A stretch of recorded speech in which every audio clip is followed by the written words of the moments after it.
स्वागत है आपका वीडियो में। एक्ट ऑफ 1909 में अब तक हमने जो पढ़ा था उसके आगे के जो सुधार हैं उसके बारे में आज हम पढ़ेंगे। इसका जो आगे का सुधार है, हमने यहाँ तक पढ़ा था कि लॉर्ड मिंटो द्वारा गैर सरकारी सदस्यों को मनोनीत करना, इस बिंदु पर हमने विचार किया था। और अब है कि नेक्स्ट है सांप्रदायिक और पृथक निर्वाचन पद्धति पर चर्चा करेंगे।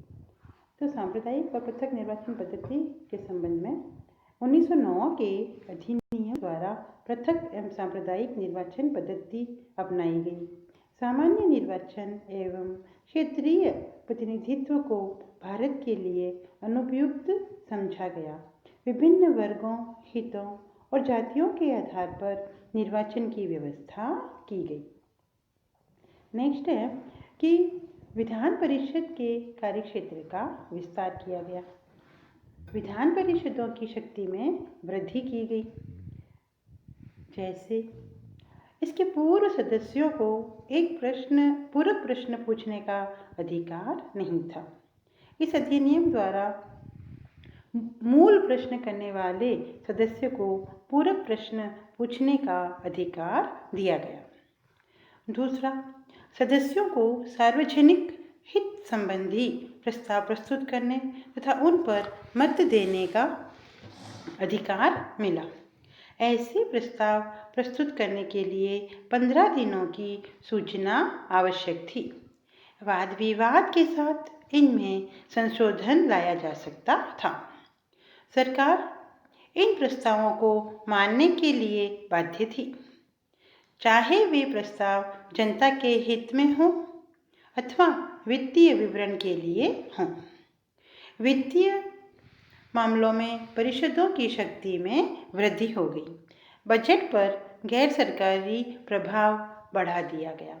सदस्यों को बजट पर विचार करने, बजट संबंधी प्रस्ताव पेश करने तथा राजस्व और व्यय के मूल विषयों पर मत देने का अधिकार दिया गया। लेकिन व्यय की कुछ मदों पर मतदान नहीं हो सकता था, जिसका निश्चय सरकार करती थी। नेक्स्ट है कार्यकारिणी परिषदों में भारतीयों की नियुक्ति करना। इस अधिनियम में कार्यकारिणी परिषदों में भारतीयों की नियुक्ति की इच्छा व्यक्त की गई थी। परिषदों तथा ब्रिटिश नौकरशाही ने इस संबंध में अपनी स्वीकृति दे दी। इसके फलस्वरूप 2 भारतीयों को के.जी. गुप्ता तथा सैयद हुसैन बिलग्रामी को भारत सचिव के काउंसिल का सदस्य और एक भारतीय श्री सत्येंद्र सिंह को गवर्नर जनरल की कार्यकारिणी परिषद का सदस्य मनोनीत किया गया। निसंदेह यह एक महत्वपूर्ण कदम था। ये थे 1909 के सुधार। अब हम अगले वीडियो में 1909 के जो सुधार किए गए उनमें जो दोष थे उनके बारे में चर्चा करेंगे। आज हम यहीं पर समाप्त करते हैं।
हम पढ़ेंगे एक्ट ऑफ 1909। इसको भारत परिषद एक्ट 1909 भी कहा जाता है और मॉडल मिंटो सुधार भी कहा जाता है।